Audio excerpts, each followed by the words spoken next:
नमस्कार दोस्तों, आप सभी का स्वागत है हमारे इस YouTube चैनल सरस्वती जी के क्लासेस में। दोस्तों, आज की क्लास में हम जो रिवीजन करेंगे वो टॉपिक है झारखंड के सदान।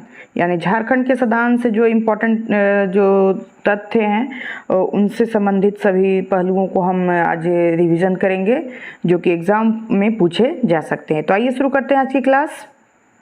झारखंड के गैर जनजातीय मूल निवासियों को सदान कहा जाता है। सदान किसे कहा जाता है? तो जो झारखंड के गैर जनजातीय मूल निवासी हैं उसे सदान कहा जाता है। यानी वो आदिवासी ना होके गैर आदिवासी या गैर जनजातीय मूल के हैं, तो यही सदान कहलाते हैं। फिर झारखंड में बाहर से आकर बसने वाले लोगों को आदिवासियों द्वारा क्या कहा गया है? तो दीकू कहा गया है। झारखंड में बाहर से आकर बसने वाले लोगों को आदिवासियों ने दीकू कह के पुकारा है। झारखंड की कुल जनसंख्या में इनका हिस्सा कितना है? तो झारखंड की कुल जनसंख्या में सदानों का जो हिस्सा है वो 60% है।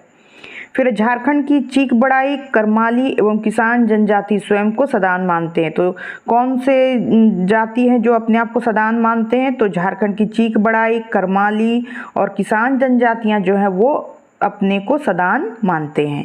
क्वेश्चन पूछा जा सकता है एग्जाम्स में कि वो कौन सी जनजातियां हैं झारखंड की जो अपने को सदान मानती हैं? तो यह है चीक बड़ाई, करमाली और किसान जनजाति। फिर इनकी भाषा को सदानी या सादरी कहते हैं। सदानों की जो भाषा है वो सदानी कहलाती है या सादरी कहलाती है। ये लोग खोटा, नागपुरी, पंचपरगनिया, करमाली आदि भाषा बोलते हैं और ये इनकी भाषा सदानी या सादरी कही जाती है। और ये लोग जो है वो खोटा, नागपुरी, पंचपरगनिया, करमाली आदि भाषाएं भी बोलते हैं। फिर सदानों का मुख्य पेशा क्या है? ये क्वेश्चन एग्जाम में पूछा गया, बहुत इंपॉर्टेंट है, आगे भी पूछा जा सकता है। तो सदानों का जो मुख्य पेशा है वो कृषि कार्य है। सदानों का मुख्य पेशा क्या हो जाएगा? कृषि कार्य। फिर नेक्स्ट है भोजन हेतु सदान मुख्य रूप से चावल, मक्का, दलहन, मड़ुआ आदि का प्रयोग करते हैं। तो इनके भोजन में क्या शामिल है? तो चावल, मक्का, दाल, दलहन, मड़ुआ आदि का ये प्रयोग करते हैं भोजन के रूप में। फिर धार्मिक दृष्टि से हिंदुओं को सदान कहा जा सकता है। प्रजातीय दृष्टि से सदान जो है वो आर्य हैं। तो क्वेश्चन पूछा जा सकता है कि प्रजातीय दृष्टि से सदान क्या है? तो ये आर्य हैं। और अगर धार्मिक दृष्टि से देखा जाए तो हिंदुओं को सदान कहा जा सकता है। फिर अंग्रेजों ने सदानों को दीकू यानी बाहरी के नाम से पुकारा ताकि आदिवासियों को दिग्भ्रमित कर उन्हें सदानों के विरुद्ध किया जा सके। तो अंग्रेजों ने एक चाल चली थी और उन्होंने सदानों को दीकू कह के पुकारा ताकि जो आदिवासी हैं वो भ्रमित हो जाएं और सदानों के विरुद्ध हो सकें। फिर जातिगत दृष्टि से सदानों को दो भागों में विभक्त किया जा सकता है या बांटा जा सकता है। अगर जातिगत दृष्टि से देखा जाए तो सदानों के दो भाग में बांटे जा सकते हैं। पहले भाग में ऐसे सदान को रखा जा सकता है जो झारखंड के साथ साथ देश के अन्य हिस्सों में भी निवास करते हैं। यानी सिर्फ झारखंड में नहीं बल्कि अन्य देश के अन्य हिस्सों में भी निवास करने वाले लोगों को सदान की कैटेगरी में रखा जा सकता है, जैसे कि ब्राह्मण, राजपूत, भूमिहार, माली, कुम्हार, कुर्मी, बनिया, सोनार, ठाकुर आदि। तो ये सभी वे जातियां हैं जो झारखंड में ही नहीं निवास करती बल्कि झारखंड से बाहर देश के अन्य जगहों पे भी निवास करती हैं। इन्हें सदान की कैटेगरी में रखा जा सकता है। फिर दूसरा कैटेगरी जो है सदानों का वो है जो केवल झारखंड में ही निवास करते, वैसी जातियां जो केवल झारखंड में निवास करती हैं दूसरे कैटेगरी में, उन दूसरे सदानों की कैटेगरी में उन्हें रखा गया, जैसे कि बड़ाइक, देसावली, प्रामाणिक, भुइयां, पान, रौतिया, धानु, गुड़ाइत, पाइक, तांतिक, स्वासी, रक्सेल, लोहारिया आदि। तो ये सभी जो है वो दूसरे कैटेगरी में आते हैं, सदानों के दूसरे कैटेगरी में आते हैं जो केवल झारखंड में ही निवास करते हैं। तो दो कैटेगरी में रखा गया है सदानों को, यानी सदानों को दो भागों में बांटा गया है। एक वैसे सदान जो झारखंड के अलावा अन्य हिस्सों में भी रहते हैं और फिर दूसरे वैसे सदान जो केवल झारखंड में ही निवास करते हैं। फिर नेक्स्ट है इसके अतिरिक्त कुछ ऐसे सदान हैं जिनका मूल स्थान झारखंड ना होकर झारखंड से बाहर है, जैसे गौड़, तिरहुतिया, अवधिया, कनेजिया आदि। तो कुछ ऐसे सदान भी हैं जिनका मूल स्थान जो झारखंड ना होके झारखंड से बाहर है, जैसे कि गौड़ हो गया, तिरहुतिया हो गया, अवधिया हो गया और कनेजिया हो गया। तो ये सभी जो है वो इनका मूल स्थान जो है वो झारखंड से बाहर है। फिर सदानों पर जैन धर्म का प्रभाव देखने को मिलता है। जैनियों की ही भांति सदान सूर्यास्त के पश्चात भोजन नहीं करते तथा मांस मछली का सेवन नहीं करते हैं। तो कुछ सदानों पे ये चीज़ लागू होती है कि जो इन पे जैन धर्म का प्रभाव भी देखने को मिलता है। कुछ सदान हैं जिन पे जैन धर्म का प्रभाव जो है वो देखने को मिलता है, और जैनियों की भांति ये क्या करते हैं कि सूर्यास्त के बाद जो है भोजन नहीं करते हैं तथा मांस मछली का सेवन भी नहीं करते हैं। तो ये जैनों से प्रभावित सदान है। फिर सदान लोग शिव, सूर्य एवं मनसा के उपासक हैं। कुछ सदान जो है वैष्णव परंपरा से भी प्रभावित हैं। तो सदान लोग जो है वो किसके उपासक हैं? तो शिव, सूर्य और मनसा के उपासक हैं। लेकिन कुछ सदान ऐसे भी हैं जो वैष्णव परंपरा से भी प्रभावित हैं। फिर इनमें हिंदू देवी देवताओं की पूजा के साथ साथ कुल देवी देवता की भी पूजा का प्रचलन है। अब है कि इनमें जो पूजा की जाती है वो हिंदू देवी देवताओं की पूजा अर्चना के साथ साथ इनके जो कुल देवी देवता होते हैं उनकी भी पूजा का प्रचलन है इन सदानों में।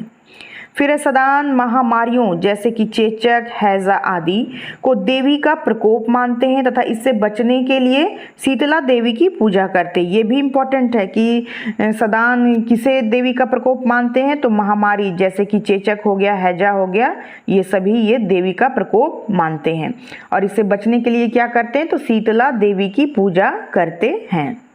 फिर धार्मिक रूप से सदान जो है वो सहिष्णु होते हैं। धार्मिक रूप से सदान कैसे होते हैं? तो सहिष्णु होते हैं। फिर नेक्स्ट है सदान लोग डायन, भूत प्रेत तथा ओझा आदि में भी विश्वास करते हैं। तो सदान लोग जो है वो डायन, भूत प्रेत, ओझा इन सभी चीज़ों में भी विश्वास रखते हैं। फिर नेक्स्ट सदानों की शारीरिक संरचना में आर्य, द्रविड़ तथा ऑस्ट्रिक तीनों के लक्षण जो है दिखाई पड़ते हैं। सदानों की जो शारीरिक बनावट होती है उसमें आर्य के लक्षण, द्रविड़ के लक्षण और ऑस्ट्रिक तीनों के लक्षण जो है वो परिलक्षित होते हैं। इनका जो रंग है वो गोरा भी हो सकता है, सांवला भी हो सकता है और काला भी हो सकता है, यानी तीनों कलरों में ये दिखाई देते हैं। कलर अगर रंग की बात की जाए तो ये तीनों रंगों में पाए जा सकते हैं, गोरे, सांवले तथा काले। साथ ही इनकी लंबाई जो है वो नाटी भी हो सकती है, मध्यम भी हो सकती है और अधिक भी हो सकती है, यानी इन तीनों साइजों में भी ये पाए जाते हैं। फिर सदान परंपरागत वस्त्रों का प्रयोग करते हैं जिसमें धोती, कुर्ता, गमछा, चादर आदि सम्मिलित हैं। तो सदान जो है वो किस तरह के वस्त्रों का प्रयोग करते हैं? तो परंपरागत वस्त्र जैसे कि धोती, कुर्ता, गमछा, चादर आदि। फिर सदानों के प्रमुख आभूषण कौन से हो गए? तो पोला, कंगन, बिछिया, बुलाक, नथिया, बेसर, करन, मानचिका यहाँ होना चाहिए, मानचिका आदि। तो ये सभी उनके परंपरागत आभूषण हैं जैसे कि पोला, कंगन, बिछिया, बुलाक, नथिया, बेसर, करन, मंगटिका आदि। फिर सदान लोग मिट्टी के बर्तन जैसे हड़िया, गगरी, चूका, ढकनी आदि का प्रयोग करते हैं।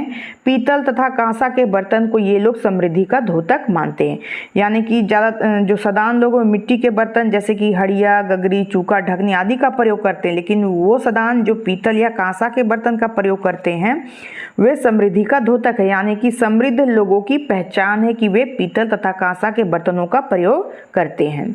सामूहिक भोज में सदानों द्वारा पत्तल तथा दोने का प्रयोग किया जाता है। तो जो लोग झारखंड से हैं वे लोग जानते होंगे कि जब सामूहिक भोज होता है तो उसमें सदानों के द्वारा पत्तलों तथा दोने जो कि पत्तों से बनाए, पेड़ के पत्तों के द्वारा जो बनाए जाते हैं उसका प्रयोग करते हैं सामूहिक भोज में। अब जो है वो थर्मोकोल का प्रयोग जो है वो चलना शुरू हुआ है। फिर है कि शिकार हेतु सदानों द्वारा जाल, बांसी डांग, पुलई, धनुष, तीर, तलवार, भाला, चोंगी आदि का प्रयोग किया जाता है। तो ये सभी जो है जाल, बांसी डांग, पुलई या धनुष, तीर, तलवार, भाला, चोंगी आदि जो है ये शिकार हेतु जो है सदान प्रयोग करते हैं, चाहे वो मछली पकड़ना हो या किसी चीज़ का शिकार करना हो। इन सभी औजारों, इन सभी चीज़ों का प्रयोग वे करते हैं। फिर सदानों का जो समाज है वो कैसा है? तो पितृसत्तात्मक है। समाज जो है सदानों का वो पितृसत्तात्मक है और यहाँ मातृ एवं पितृकुल में वैवाहिक संबंध जो है वो वर्जित है। फिर सदानों द्वारा मुख्य मुख्यतः होली, दिवाली, दशहरा, काली पूजा, मकर संक्रांति जैसे हिंदू त्योहारों तथा सोहराय, कर्मा, टूसू आदि आदिवासी त्यौहार जो है वो मनाया जाता है। त्यौहार में ये लोग होली, दशहरा, दिवाली, काली पूजा, मकर संक्रांति तो मनाते ही हैं, साथ ही सोहराय, कर्मा, टूसू आदि भी आदिवासी त्यौहार भी सदान जो है वो मनाते हैं। यानी दोनों रूपों का सम्मिलन जो है सदानों में दिखाई देता है, हिंदुत्व का भी और आदिवासियों का भी। फिर सदानों के गांव में अखड़ा होती है, जिसमें किसी उत्सव समारोह पर लड़कियों द्वारा सामूहिक नृत्य का आयोजन किया जाता है। सदानों के गांव की पहचान है अखड़ा। सदानों की गांव की पहचान क्या है? तो अखड़ा है, जिसमें किसी उत्सव समारोह पर लड़कियों द्वारा क्या होता है? सामूहिक नृत्य का आयोजन किया जाता है। फिर डोमकच, झूमर, घटवारी, जामदा, चोकरा, संथाल नृत्य, राजपूत नृत्य आदि नृत्यों का प्रचलन है सदान समाज में। और इसके अतिरिक्त ये गणेश नृत्य, कार्तिक नृत्य आदि शास्त्रीय नृत्यों का भी प्रचलन है। तो सदानों में जो नृत्य है वो है डोमकच, झूमर, घटवारी, जामदा, चोकरा, संथाल नृत्य, राजपूत नृत्य, ये सभी नृत्यों का प्रचलन है सदान समाज में। इसके अतिरिक्त देखा जाए तो गणेश नृत्य, कार्तिक नृत्य जो कि शास्त्रीय नृत्य के कैटेगरी में आते हैं, ये भी सदानों में देखा जाता है। अब है कि सदान तथा आदिवासियों में कुछ अंतर देखा जाता है। वे अंतर क्या हैं? तो सदान जो है वो गैर जनजातीय मूल निवासी हैं। सदान क्या है? तो गैर जनजातीय, ये भी मूल निवासी हैं लेकिन गैर जनजातीय हैं। और आदिवासी जो है वो जनजातीय मूल निवासी हैं। एक अंतर तो ये हो गया। दूसरा है कि सदान जो है वो समुदायी होते हैं, यानी समूहों में रहते हैं, समुदाय में रहते हैं। और आदिवासी जो है वो कबीलाई होते हैं। तो ये दूसरा अंतर हो गया कि सदान समुदायी होते हैं और आदिवासी जो है वो कबीलाई होते हैं, कबीलों में रहना पसंद करते हैं। फिर सदान जो है वो स्थायी स्वभाव के होते हैं, यानी सदान जो है स्थायी जीवन जीते हैं, लेकिन आदिवासी जो है वो घुमंतु स्वभाव के होते हैं।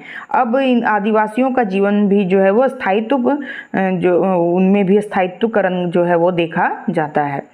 फिर कई सदान जनजाति के रूप में अनुसूचित है। कई सदान जो है वो जनजाति के रूप में अनुसूचित हैं और कई आदिवासी जो है अनुसूचित नहीं है। तो ये भी अंतर है कि सदान जो है वो जनजाति के रूप में अनुसूचित हैं, लेकिन कई आदिवासी हैं जो अनुसूचित नहीं है। तो ये कुछ मुख्य अंतर है सदान तथा आदिवासी में। तो इस तरह से हमने जितने भी महत्वपूर्ण फैक्ट्स बन रहे थे सदान से रिलेटेड, जो कि एग्जाम्स में पूछे जा सकते हैं, उन सभी का रिवीजन आज हमने किया है। और चूंकि ये हमारा रिवीजन क्लास था तो इसलिए हम लोगों ने इसे एक सरसरी निगाह में इसका रिवीजन कर लिया है। अगर आप इसकी डिटेल जानकारी जानना चाहते हैं तो आप हमारे प्लेलिस्ट में जाकर झारखंड के सदान में जाके इसे देख सकते हैं। तो आज के लिए बस इतना ही। नेक्स्ट वीडियो में हम फिर मिलते हैं, तब तक के लिए धन्यवाद। जय हिंद, वंदे मातरम।